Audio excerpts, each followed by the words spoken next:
speech because you haven't taught your audience anything new. Other than that, your options are limitless. So the first thing you want to consider is, what am I interested in? What do I spend my time doing? What would I use money to partake in? What are some of my hobbies and interests? Because that is something that is important when you're choosing a speech topic. You have to be passionate about that topic so that you can convey that excitement to the audience. So think about that. What do you already know something about that you can now share with your audience? All right, so part of that is doing an audience analysis, which we've spoken about before and talked about, but basically understanding who your audience is and knowing kind of where they're coming from in regards to your topic. So once you've come up with an informative speech topic, it probably will fall into one of these categories. Or sometimes just thinking about the categories can help you to determine a speech topic. So there are 6 categories that informative speeches usually fall into. The first one is objects or phenomenon. That means any non-human subject. So if you were going to do it on the new Surface Pro and you're going to tell us how that's a better tablet than anything else out there, that's still an informative speech because it's a speech about an object, something we can touch. The second category is people.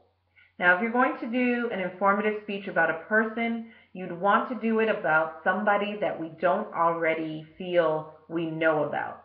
It may be somebody that you admire or you respect that you can still research and find interesting information about that you can share with your audience. I would caution you to stay away from the popular ones that everybody already has made up their mind that they know about.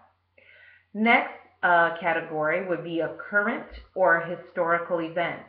If you pay attention to the news, this is a great area to find speech topics in for the informative speech because any current events are something that the audience is going to have an interest in built in right away in most cases.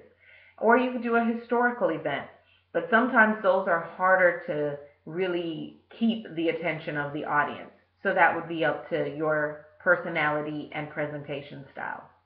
The fourth area is processes.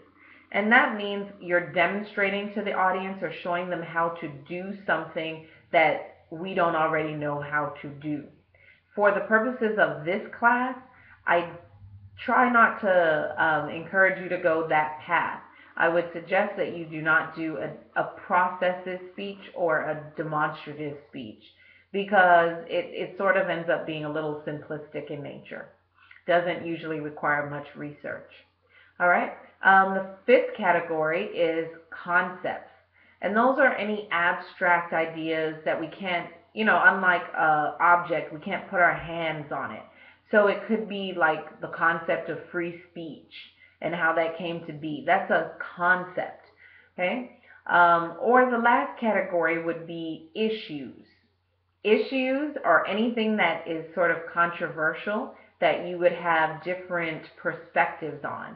So you could address those problems and, raise our awareness about those issues.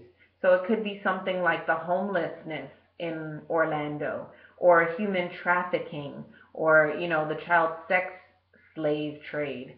There are a lot of different areas that you could branch out and explore. Something that you've had an interest in and wanted to learn more about, this is a great opportunity to do that. Okay?